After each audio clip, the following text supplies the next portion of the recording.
Okay, good morning, guys. We're here today with Dr. Aaron Rock.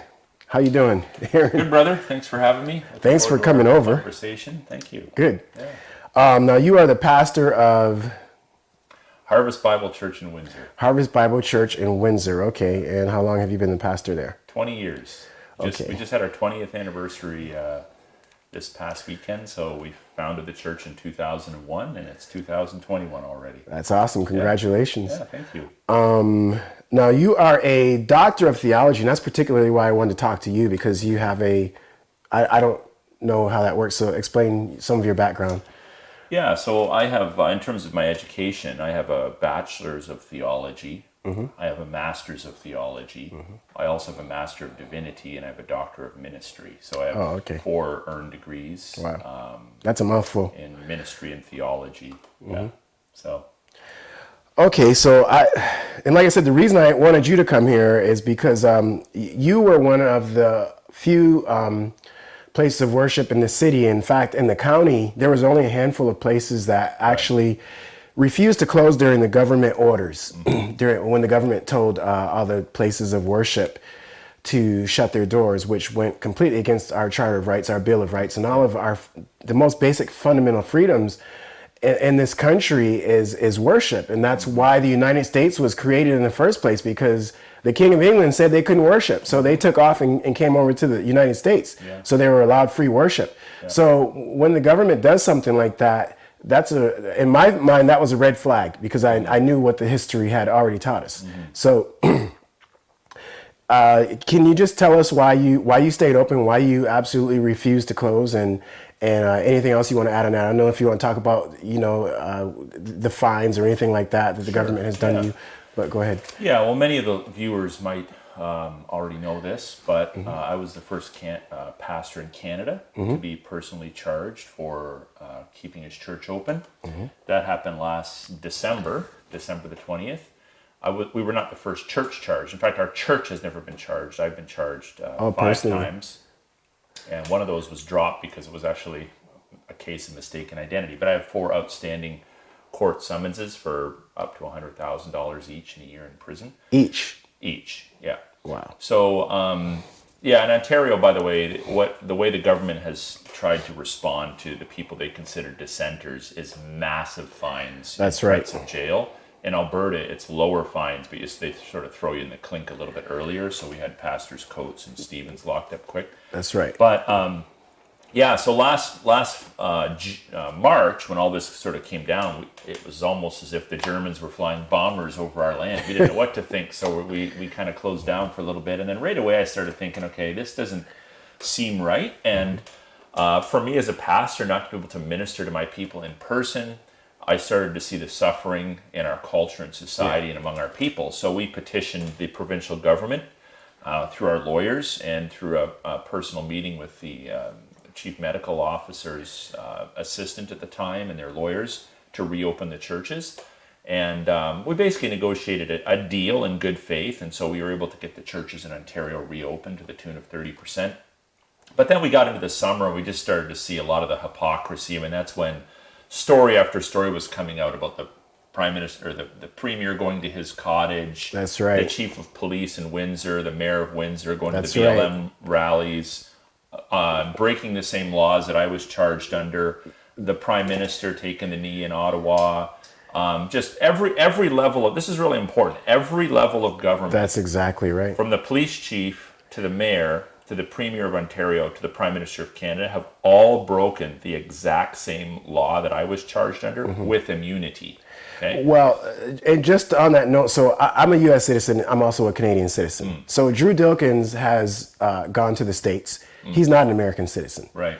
I went to the States. I am an American citizen. Now I have close to $8,000 in fines and tickets as we speak. Okay. So I'm not where you are, but you beat me in that regard. But, that's still a lot of fines and tickets. I haven't heard a thing from them. It's been months. I've sent them in, whatever. Okay. So I've demanded to have a court date so we can, get this, out in court. Yeah. But I don't think I'll ever see a courtroom or those tickets. So I'll ever see a courtroom. But the point is that you're exactly right. And there's one rule for me, and then there's another rule for thee. Yeah. And that is what has happened. And you're right in every single level of government. Yeah. So the rules they set were for us, not for them. Yeah. And it's interesting. My lawyer, who's representing other folks as well, was in a courtroom, and she brought this to the judge. And the judge said, well, you're basically playing schoolyard politics. Like, what kind of jurisprudence is that? So she's like, why are you charging these pastors, but then all the officials are free and clear when there's some sort of a culturally appropriate event for people to attend, for them to break the law and show up. So we have corruption in our courts, and I hope that's rectified. But these are some of the signs of a failing nation. You know, when a nation steps away from God, and we basically allow for the state to take absolute authority over marriage. They now define what marriage is contrary to Scripture. That's right. Over parental authority. You can give a kid a jab without parental consent. Over the Christian church. Over bodily autonomy. That's called statism. Those are the classic moves of tyrants. And we resist this on principle. So we're really not... I don't actually spend a great deal of time. I do spend some, but I don't spend a great deal of time studying the medical side of this. I'm concerned about fighting these cultural wars. I'm concerned about statism, totalitarianism. I'm concerned about the state saying it has authority over the church. So in brief, very briefly, I reject flat out, even if there were people dead in the streets all over the place, even if our city was being bombed with a foreign army, by a foreign army, I reject, and I will reject till my death, that the state has authority to determine the worship and ministry of the church. That's exactly correct. Our elders are wise enough men and love our people far more than Premier Ford does. And if we were to see a situation in our church where people are struggling or suffering from a disease or a virus or whatever it might be, we would take appropriate action to protect our people. But we will reject on principle statism. That's idolatrous. Yeah. And we're not going to worship the state. We're not going to give the state authority over whether we can baptize, marry, bury, preach, meet with people, etc. And that's 100% right. So we see 100% eye to eye there. Now, I know a lot of other people don't, and I think that's where we ran into problems. Yes. So we had a large part of the church saying, well, we should shut. And, a small portion said, well, no, we should open. And my contention has always been, that how does the government control the most basic fundamental right? And that most basic fundamental right is to worship. Like we see in China, they're not allowed to worship. We see in North Korea, they're not allowed to worship. They can worship like the government says they can worship. Yeah. But once the government controls that part of your life, everything at that point is it's pretty much over. The government has completely taken over every other aspect of your life. If they can control worship, if they can control your kids, and now we see that these 12-year-olds are being allowed to give informed consent. So we see all of this stuff going on, and it's just, are we still in Canada? Like, what country are we in? Yeah, and if last March, coming out of that first lockdown, the government had said, you know what, we didn't know what we were doing. We want to be collaborative. We want to work with the churches. We want to have conversations with the churches. We're not going to declare absolute authority over the church. I would have been forgiving, and we could have had a conversation, because we do want to. Our natural bent or our default is, we do want to be respectful of the government. We're not out there to be rebels without a cause. But we will reject statism. We will reject totalitarianism. We will reject tyranny. We will always reject that. And so this state, of course, what happened, in fact, is they've become less pliable in relationship to the church. So as things moved along, I originally wrote a letter, then a friend got in on it. We had 455 churches and a couple synagogues in the province of Ontario submit this letter to the Premier. And I think at that point, the Premier capitulated, because so much of this is political. Yeah. Because he's like, wow, but that's a big list of churches and houses of worship that want to be open. Yeah. But what happened is only about 12 to 15 of them actually meant it. So the rest, when push came to shove, ran and fled and bowed to the state for the second lockdown. So then when, police officers would meet with me to find me, or, I'd be interviewed on the media, one of the most common questions is, well, why don't you just close? Yeah. Like the rest of churches. That's exactly what actually happened is the rest of the churches, unfortunately, became our enemies, not by necessarily their intention, but their actions put us back. And if churches are early on and said, look, let us make the decision, or at least let's have a conversation, I think we'd be in a very different situation right now. And I just want to paint the picture here. So while the government told the churches they had to close, I was going into Costco and Walmart, and these places were, I mean, we were shoulder to shoulder with each other. Yeah. So I think that is a problem you have, I'm assuming. Yeah, and you can get your hit at the weed store, you can get your hit at the LCBO, whatever it might be. The government's collecting taxes off those businesses, by the way, as well, so it's in their best interest. The closure of small businesses and keeping big box stores open doesn't even make sense. No, it never I mean, did. I was talking to members of the Orthodox Jewish community in Toronto, and they said, typically we live in an area close to the synagogue. We shop at, this store and this store and this store, these small stores, and we're a confined community. We didn't have COVID issues. Now the government closed them down, and they're like, oh, you need to go to Walmart, Costco, whatever. So people are like, okay, now we got to drive 20 minutes, a half an hour. They were bringing COVID back into the community. So it doesn't even make sense from a epidemiological perspective to say, oh, let's close all the little shops where there's maybe 10, 20, 30 people because we don't trust them. But let's let the corporate conglomerates have hundreds upon hundreds of people in their store. So these are the kind of things that I think maybe my biggest disappointment, Greg, is that even pastors and churches that are into compliance have not seen it within their responsibility to call out that kind of hypocrisy and wickedness. So as they see the small business owner suffering, going bankrupt, putting another mortgage on his house to try to stay afloat, and Costco and Walmart basically, actually not basically, in actual fact, had 100% of a lion's share of the market for a period of time. That's not right. And it's gone further than that now, because now what we're seeing is not only the small businesses are being sidelined, but now we're seeing personal people. And I'm sure you know of what's going on. We have nurses being, I'm just going to say fired, because the business is saying they're laying them off without pay. So what's the difference? Yeah. We have nurses, we have PSWs, we have certain factory workers, and we have physicians. Yeah, you're right. Doctors. We have all these people now beginning to be told by the state, you can no longer work, you can no longer earn a living, you can no longer feed your family because you are refusing to take this medical procedure. Yes. Now, what you said earlier ties right into this, because you were talking about statism, you were talking about totalitarianism, maybe Marxism and communism. So that's what we're seeing going on now. And it all started from the very first thing when they told the churches to shut down, when they told people to wear these masks on their faces. Yeah. And now look where we are, 18 months later. Yeah. Unbelievable. Yeah. But what's interesting is, do we all remember early on when it was don't wear masks? Yes, remember for that? The first 5 months, they said, don't wear masks, you're wasting your time, the masks don't work. And then it went to one mask, then two masks.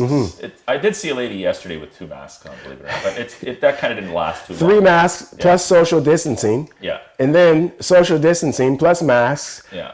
Plus, now they're saying, don't let people come to your house for Thanksgiving. Right. Don't invite your family over. Now the state's beginning to tell us what to do in our personal homes. And if people do come to your homes, we want to trace those people. So it's to a point now where it's like we're in Looneyville, we're in the Twilight Zone. And it's becoming concerning, to say the least. Well, one of the problems is that we've grown up in a culture that has literally taken science and put it on the top shelf. Science is God. The problem is science changes its mind a lot, unlike God. And so, if you're more than 20, 30 years old, you can look back at the history of science, and things have even changed in the last couple decades in terms of what's right and wrong. Things have changed epidemiologically in this particular situation. That's right. So if we remember, just a few months ago, we got to get 2 shots. Now they're rolling out the 3rd. That's right. So now they're learning as they go, right? And they're adding to it. But at any point in time, if you just kind of freeze frame the moment, so let's just freeze frame this date and time, people have this strange notion that whatever science says right now is absolute. But it changes. And it's constantly changing. And it'll continue to change. Because science is our best attempts to understand the world around us. And we're just humans. And inevitably, we're going to make mistakes in the process. So when people are prepared to bow down to the state, what they're actually doing is they're bowing down to the God of science, which is just the God of human reasoning. And there's benefits to science, of course. You and I have benefited from it in our lives. Yep. But it's not limitless in its authority. It's not limitless in its power, and it's certainly not perfect. So the people need to ask more questions. The state needs to settle down a little bit and slow things down. I have personal friends that are physicians and nurse practitioners and nurses, and I have fairly regular communication with them. And these are godly people, and their observations of what are taking place in the hospital and science don't line up with the preferred public narrative. No, not at all. It's fun that you mention that, because when I was a kid, I'm probably older than I look, but they taught us in school that the next big thing was global cooling. Right. You might remember that. And we were taught that for... Nimoy was on the,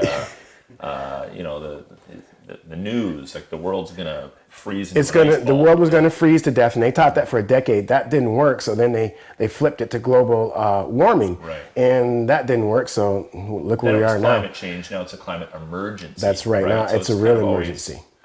Developing. So God's not in control, right? I'm going to switch a little bit here. I wanted to talk to you about Romans 13 in particularly, because there's a lot of churches looking at you, and there's probably people looking at me too, saying, well, you're a Christian, why are you disobeying the government? Right. So can you address that? Because I know how I feel. I know my assessment, and I have good reasons why, secular reasons and biblical reasons. Yeah. But if you can expand on that, maybe we want to hear what you have to say regarding Romans 13. So Romans 13 is more often quoted now than John 3:16. Right? That's right. So it went John 3:16, then Matthew 7:1, judge not lest you be judged, and now it's Romans 13. So that's everybody knows Romans 13, and in that passage we're basically called to, submit to the authorities. The powers that be, that's right. And so a lot of folks read that and they take it in a very absolute, strictest way. But if you actually read the text, there's a couple fascinating things about Romans 13. First of all, the state is declared to be God's servant.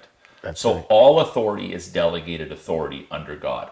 So the fact that you have a wife and you're the head of your home, that's delegated authority. The fact that you have children and you and your wife function together in authority over your children, that's delegated authority.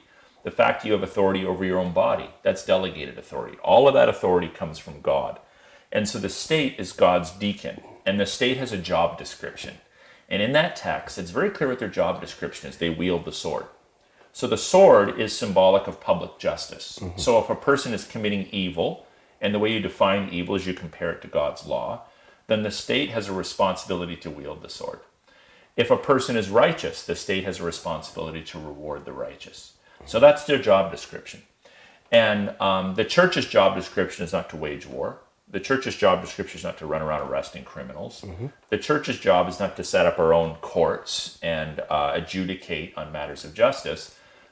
We have our authority, and the state has its authority. And God has delegated to the state, as we call it, to civil authority, to civil government, power over public justice. But that justice must correspond with the Creator's laws. Thank you. It's very important. It must correspond with your Creator's laws. Okay, so what you're saying is we have a pop machine that's out of order. We have God's created order, God's logical created order, and we see things being put out of order, such as a child telling their mother what to do. Yes. Yeah. And that's what we're seeing here, right? This is critical. So we need this fight that we're in. I'm increasingly convinced is a fight about authority. Who has authority over what? That's right. And in Christian thinking, historically, we understood that there's delegated authority. So I have personal bodily authority, but it's under God. Yeah. Right? So I do believe in my body, my choice, but it's within God's parameters. So if I was a woman and I was pregnant and I have a child inside of me, I don't have authority to take that child's life. Because I have authority over my body, but it has parameters to it. Then I have authority over my family, my wife, and I have authority over our children. I have authority over a local church.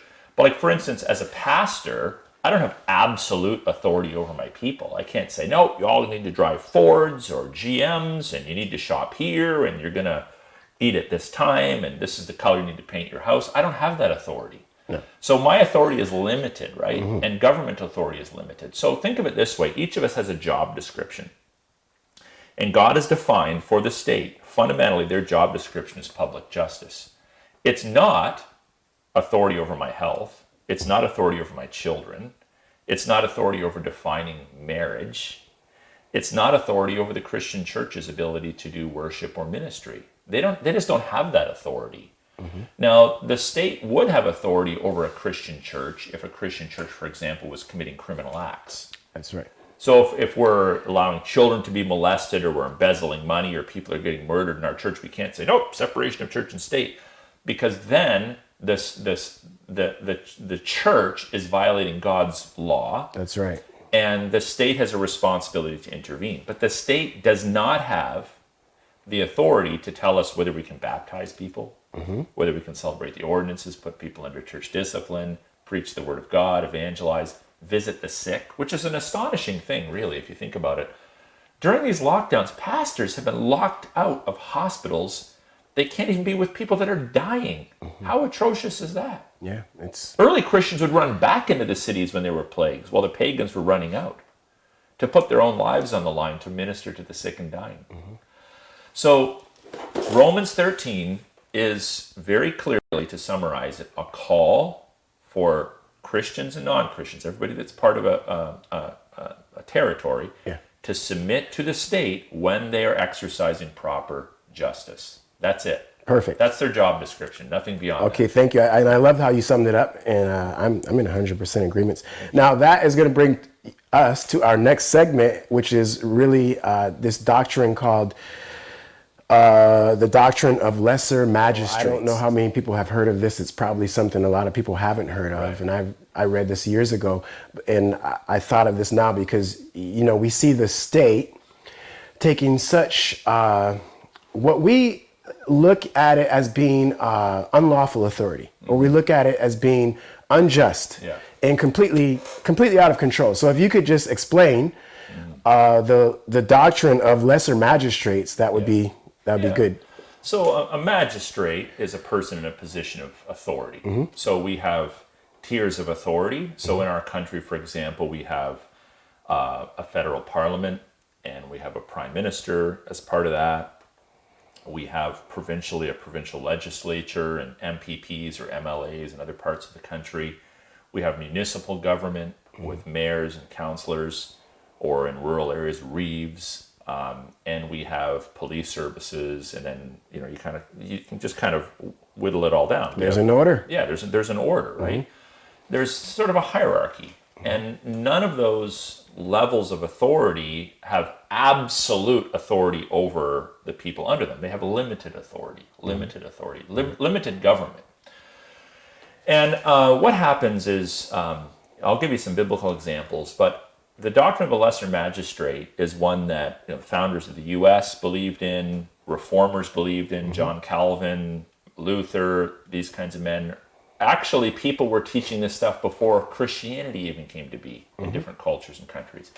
And the idea is that if a person in a high office, let's say a king, King John, violates his authority, becomes a tyrant, that the citizens who are suffering from his tyranny, his tyrannical reign, can appeal to a lesser magistrate, a mayor, for example, or a reeve, or a member of parliament, and say, look, you need to wield the delegated authority that you have to call this tyrant to account. So what we do is when citizens are under attack by the state, the first appeal is not run to the gun closet and go out and start shooting people. You go to the lesser magistrate and you appeal to them based upon law, moral law, civil law, to do the right thing. This actually takes place in families as well. So, for example, if let's say there's a husband and wife, and they have a son. That son is to submit himself to the authority of his parents. But let's say the son comes home, and dad's the head of the home, and he sees dad beating up his mother, right? Pounding her out. Does he say, well, he's my dad, I don't have the authority to intervene, so I'm just going to walk away? No. Absolutely not. He has the authority now. He is the lesser magistrate in a sense. He has the authority to intervene because he sees that his dad is actually violating his God-given authority. So he puts his arm in, he grabs his father's arm, he restrains his father, whatever it might be. That's not a violation of a father-son relationship. That's his responsibility. The same in a church. So I'm the lead pastor of my church. If all of a sudden I become a tyrant, or I'm stealing money, or I'm messing around with women, or violating God's law, violating my office, and my fellow elders won't do anything about it, maybe the deacons could rise up, or the congregation could rise up, and they say, you sir, have violated your authority. So this is the Hebrew this is called interposition. So when you position yourself, so if you don't mind, if you're the tyrant and I'm the victim, and someone comes in and they position themselves between your tyranny and my victimhood, that's called interposition. The Hebrew midwives did that with Pharaoh. That's right. Yeah, well, they had an order to kill all of the firstborn males, right? So they kind of like stepped in. They blocked, they shielded the potential victim from the tyrant. That's right. And we have another story of Rahab did the same exact thing, right? So she took the spies and led them out a different way, and God actually commended her for doing that. And she's mentioned in Hebrews 11 in what they call the Hall of Faith, because she disobeyed the government or the orders of the government. And in fact, she not only disobeyed them, but she took action against them. Right. To do what was right. I view my role as a pastor in part to function in a position of interposition. So when the state comes after my people, I try to block them. I try to step in, right? I take the heat for them. Now, I can only do that in a limited way, because they can still, pile on. Yeah, that's right. But what I'm advocating, so just to be straight up, I have not benefited financially. I've not been sick during this. I've not suffered personally from this, other than kind of on a spiritual level, when I'm robbed of fellowship with my people and whatnot. So I'm not interposing on behalf of my people because I'm benefiting from it. I'm doing it because it's right. I'm doing it because I want to protect my people from harm. And I'm doing it because I want to declare the absolute authority of the Lord Jesus Christ over the ministry and worship of the Christian church. So that's there's some good books if a person were interested in studying that more. They kind of Google it. There's a book. I can't remember the author's name. It's something like Matthew Trewella.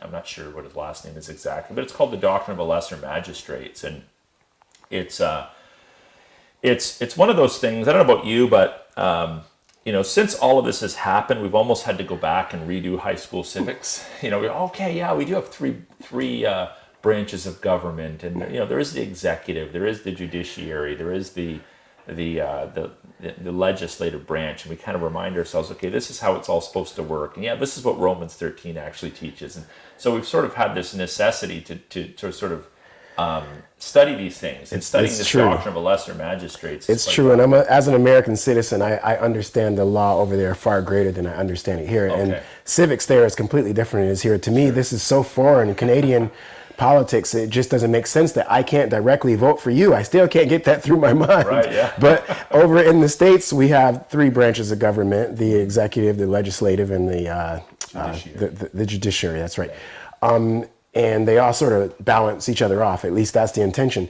Yeah. Over here, it's completely different. Well, that is supposed to be the case here, but we saw last year where the executive took absolute power. That's why I've said to people, we've been functioning under a dictatorship in practice, because many of these things weren't voted on in the legislative assembly.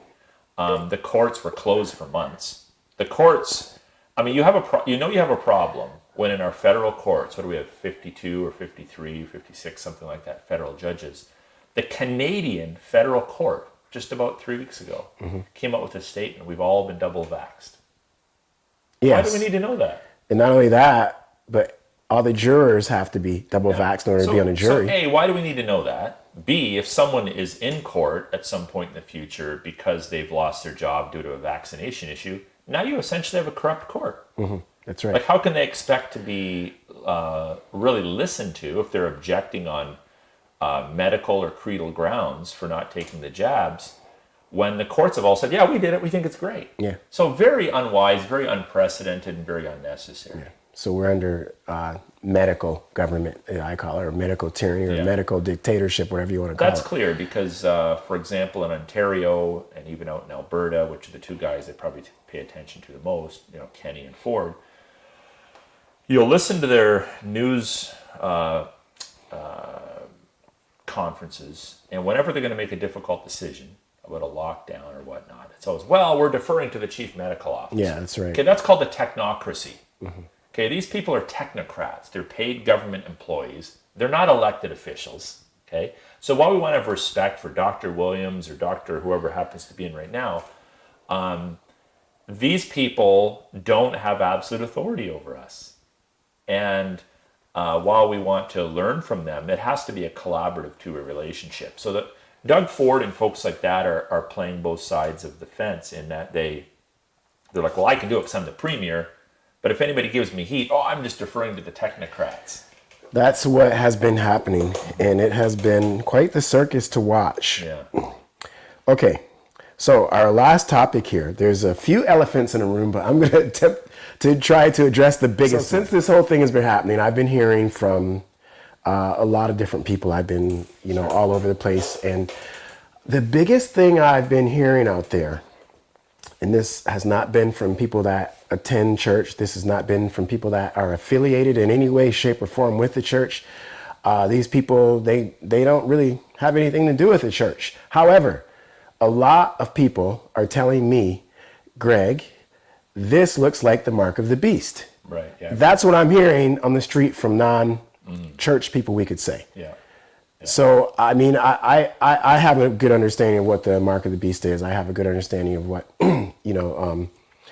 has been in store for us for a long time, because since we were very young kids, our churches have always taught that there is going to be a day coming where you won't be able to buy anything, and you won't be able to sell anything, and you won't be able to do any commerce unless you have a certain mark, specifically on your right hand or your forehead. And there will be a centralized government. Right. And we've been taught all this stuff. And the book of Revelations talks about this. It mentions it at least 4 different times in 4 different places. So if you just want to expand on that, you go right ahead, because everybody's thinking the same thing. But this is the authoritative word on this subject. No.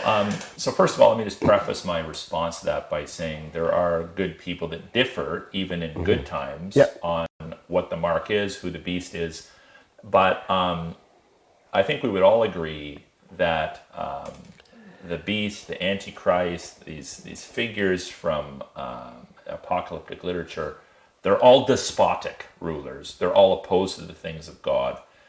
And with the mark of the beast, it's interesting that the primary leverage, if you think of a leverage to get people to manipulate, the primary leverage that is used to get people to capitulate to the world is finances. That's exactly right. So if I want to be effective in forcing you to do what I want, I'm going to give you a draconian fine, or I'm going to refuse you the opportunity to work, or I'm going to rob you of the opportunity to participate in commerce. So there is room for healthy debate about whether this particular situation we find ourselves in is the end of the end of the end, and whether this is the final mark. And I think it's probably not yet. I agree with that.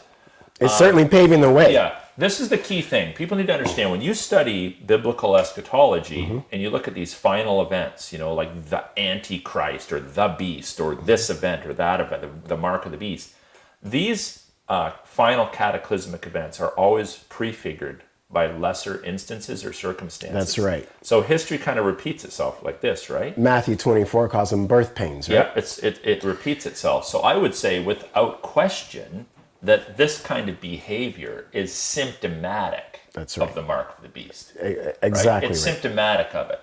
Because people, and where people would bristle at that is, well, Aaron, it's a medical thing. It's a medical thing. It's a medical thing. Okay, well, the jury is actually out on that. I hope you realize the jury's out on that. The jury's way out. The statist medical people say this is what we need to do. This is safe. This is that.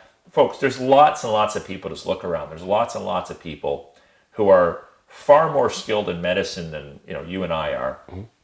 I have no training in medicine. I barely got through high school biology, but who are saying this is bad, this is wrong, this has to stop, this is unwise, this is unsafe, etc. So there's room for debate, and anybody can be right or wrong and all that.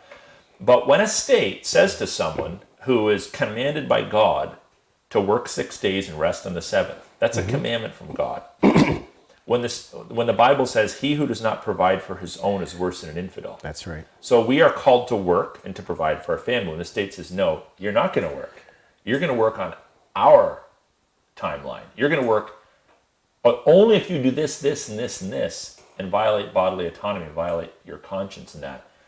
Folks, this is a precursor minimal. This is a precursor to the kind of behavior we expect from the beast. And At a very minimum. We need to resist it. And I'll tell you, if you're a Christian and you've done your homework and you've researched it and you're like, I'm comfortable, I'm going to go get the shot. Okay, go get the shot. You then need to be responsible and take full responsibility for all the outcomes of that, positive or negative. But if you do not feel comfortable with that, I mean, look at Romans chapter 14, verses 23 and 24. It's a disputable issue. It says whatever's not done in faith is a sin. If you subject yourself to the shot, the jab, or any of these other coercive methods, any of the protocols, contrary to your conscience, whether you're right or wrong, but contrary to your conscience, you're actually sinning against God because you violated your conscience. So I'm very disturbed and very concerned. I have a personal opinion that's fairly well informed, I think, on vaccinations before this and during this situation. But I'm very concerned about Christians that I've heard said, I don't want it, but I'm going to go get it because I want to travel. Yeah. Or I want to see my family. That's a sin. I'm just going to tell you straight up, that's a sin. If you take it contrary to your own conscience, that's a sin. So it's sort of like if you feel like you shouldn't eat pork, but you eat pork anyhow. Like me, I don't have a problem with pork. Yes. I really don't have a problem with pork. I love my bacon and my ribs. But I know some people that do. Yeah. And for you to violate your conscience is a sin. So we often think of sin as, okay, God said, don't do this, don't do this, don't do this, don't do this. And if you do them, you're sinning. That's true. But God also puts a lot of emphasis on your conscience. And you as a Christian, there's disputable issues in Scripture. You mentioned dietary laws. That was a problem in the early church. Yeah, that's right. And when you violate your conscience before God, you are sinning. Whatever's not done in faith is a sin. Yep. And so you could kind of see, if you think ahead a little bit, explore the past, you could kind of see how easy it would be for the final beast to coerce people. And he's going to be subtle. He's not going to show up with red horns. No, he's going to say there's peace. There's peace. Yeah, it's going to be manipulated. He's going to peace, use the world safety, view, the system. That's hey, right. There's a virus going around. How many people do you know have died from it? None yet, but there's still a virus, and you got to get the shot, otherwise the world's going to fall apart. But I'm not really seeing that happening. And so, by the way, we have about one out of every 500 people in Essex County go to our church. That's a pretty good percentage of the population of the whole county. No deaths, zero. Oh, deaths. I don't know anybody that's succumbed to this either. And I mean, but by statistics, just in a normal year, if you look at Canadian statistics and death rates, we should bury about 7 to 8 people every year, just under normal circumstances. We buried one fellow last year of cancer. That's it. If you look at the Canadian death rates, they essentially have not changed for the last several years, other than like every year, because we have an aging population with the boom. Yes, and the every growth year goes rates up just a little bit. But yeah, but so does the rate of growth go up. Yeah, that's been a trend back, for years and years and years. Yeah, and I was looking at that. So you see the death rate going up, but you see the birth rate going up too. So it's kind of a wash. The death rate actually hasn't moved a bit. Yeah. Just call a funeral home. You'll figure that out. Yeah. Oh, we have. I've talked to a funeral director. Remember last year when they were like, oh, they got the freezer trucks, the freezer wagons at the Met Hospital. The corpses are stacking up. So I talked to a friend of mine that works in the funeral industry, and he said, well, that's because people can't get in to arrange funerals. So the bodies are just backed up at the hospital because we can't process. We can't have the same number of funerals that we normally would. That's right. So we see a controlled media, and we see this happened in Germany, didn't it? Where Hitler controlled he controlled the entire media. In fact, he hired one guy specifically just to do that. Propaganda. Excuse me. You know what's really interesting is at the trials of Nuremberg, they took all of these 10 men and they hung them. You know, and there's a guy named Julius Streicher. And do you know what Julius Streicher said before he got hung? No. He said Feast of Purim, I think it was 1947. I could have that wrong. But he said the Feast of Purim, and I'm sure you know what the Feast of Purim is. Well, he's referring back to Haman. Yeah, Esther. Because Haman and Esther, he determined to kill all of the Jewish people. And Haman and his 10 henchmen, they were hung on the very gallows that they built. And the same exact thing repeated itself at the trials of Nuremberg. And when Julius Streicher went up to be hung, he recognized that because we see again, the Germans were attempting to kill all of the Jewish people again. Yeah. And he recognized that. And he said something so prophetic. He said, Feast of Purim. 1947, I think. I probably have that year wrong, but you go back and read that when you get a chance. It's very interesting. Yes.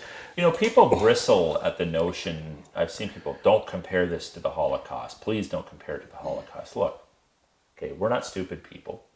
We're not saying it's exactly apples for apples. We know it. Okay, we're not unaware of that. But it's really important when we study history to look for patterns of behavior. And what we see in this is the behavioral patterns, the use of propaganda to study society's response and react to that is out there. So the Privy Council of Canada has a group, the name escapes me right now, but they have a group that actually studies social media. This was in the Toronto Star, I think, back in February or March. They study the response of the populace, and to a large degree that factors into how they market vaccines, how they market health protocols, etc. So anybody that thinks this is all about medicine is quite foolish. I call this biopolitics, because what it is it's a blending of the biological sciences with politics, and therefore you necessarily have corruption and manipulation. Yeah. So in a situation that we're living in, it's so easy to manipulate because all you have to do is say it's for your health or it's for your safety. And that's a catch-all phrase that can cause people to do whatever you want them to do. And we see this continuing to go on. You know, it also terrorizes people without resurrection hope. That's right. That's right. So if you buy into macroevolutionary theory, which is the dominant worldview in Western culture, all you are is a collection of cells. You're conceived, you run through life, and you die. So at all costs, you need to extend your physical life. At all costs. That's the worldview. It's sad to me that so many Christians say they have resurrection hope, but it's certainly not coming through in the way they're behaving right now. They're living in fear. You know, they're not. We have folks that are, you know, aged people that just don't even bother going to church anymore. It's like, dude, you're already 10, 20 years over God's allotted time for you anyway. Like, live your life instead of being locked up in your apartment for the last 2 years. So do we have resurrection hope or do we not? I mean, any of us could die of COVID, of car accident, of cancer, or whatever. We don't deliberately throw ourselves in front of trains. No. But we can't just... staying home is the least safe thing you can do. If you're actually a human, understand what it means to be a human being. We're not built for isolation. We're built for relationships. We're built for worship. We're built for community engagement. And we need to continue that in some reasonable way, no matter what's happening. That's right. Yeah. Well, this has been a eye-opening interview. Thank you. Very interesting chat with you. And we appreciate you coming down. So I appreciate you coming in, Aaron Rock, and thank you so much. Yeah, I hope it's a blessing to your audience. Thank you.